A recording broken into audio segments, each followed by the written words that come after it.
Jadi, masyarakat tidak dapat dibayangkan tanpa kebudayaan, dan kebudayaan hanya relevan jika masyarakat yang menciptakannya. Nah, eh, di video sebelumnya saya berbicara tentang dinamika dari masyarakat Manggarai dan kebudayaannya.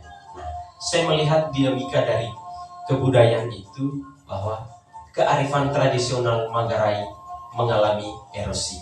Nah, bentuk yang pertama saya sudah jelaskan, yaitu terjadi desakralisasi alam oleh invasi dan dominasi ilmu pengetahuan dan teknologi modern. Nah, di situ saya memakai pemikiran dari seorang feminis Vandana Siwa yang mengatakan bahwa desakralisasi alam itu terjadi melalui perubahan makna ruang, ruang yang sakral, pusat segala makna kehidupan, sumber ekologi diubah hanya sekedar tempat.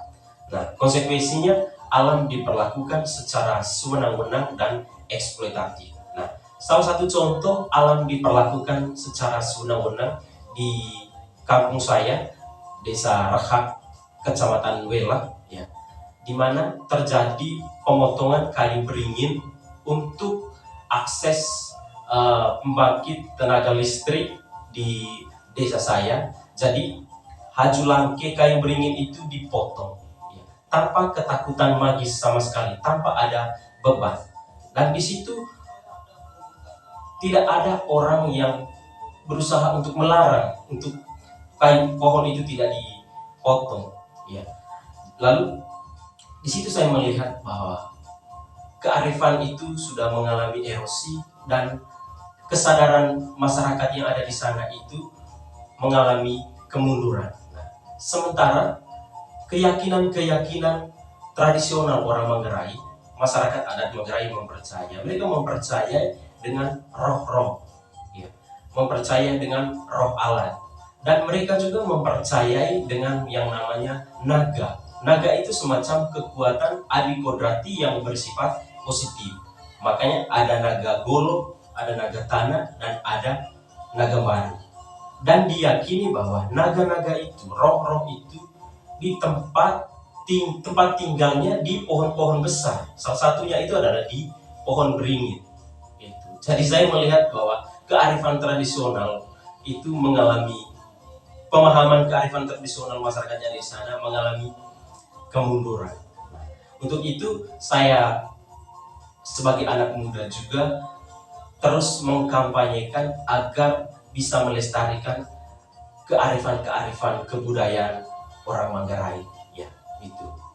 Nah, itu bagian pertama yang saya sudah jelaskan kemarin, dan pada kesempatan ini saya melanjutkannya itu di bagian kedua dan ketiga. Di bagian keduanya, yaitu alam tidak lagi bernilai sakral, tetapi bernilai ekonomis yang sangat tinggi. Karena segala sesuatu itu ditempatkan dalam rangka kepentingan ekonomi dan penjelasan rasional. Sedangkan pengetahuan-pengetahuan tradisional beserta nilainya dikecam sebagai pengetahuan yang irasional yang berusaha untuk disingkirkan oleh masyarakat modern saat ini, ya, itu. Lalu modernisasi, masyarakat modern melihat bahwa ada harta karun dalam alam, ya, yang harus dieksploitasi untuk mengubah kehidupan manusia, ya.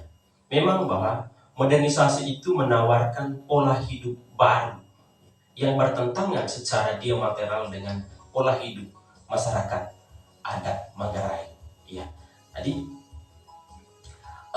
proses dari modernisasi itu membuat masyarakat adat Manggarai tercabut dari akar budayanya. Religiusitas dan spiritualitas yang berkisar pada alam telah diganti, ya, sebagai modernisasi, sebagai agama baru dan spiritualitas baru. Itu yang bagian yang kedua. Sedangkan bagian yang ketiga adalah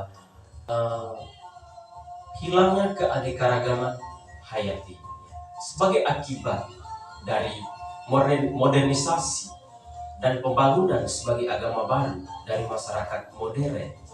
terjadi kehancuran dan kepunahan keanekaragaman hayati yang begitu kaya dalam masyarakat tradisional.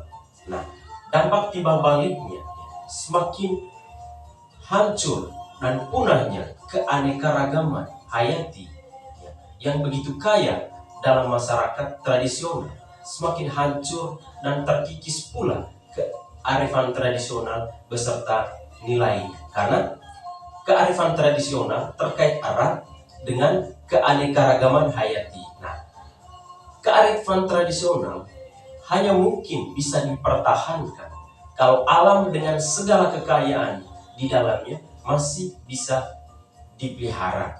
Ya, ketika alam dengan segala kekayaan di dalamnya terancam punah pula kearifan tradisional tersebut.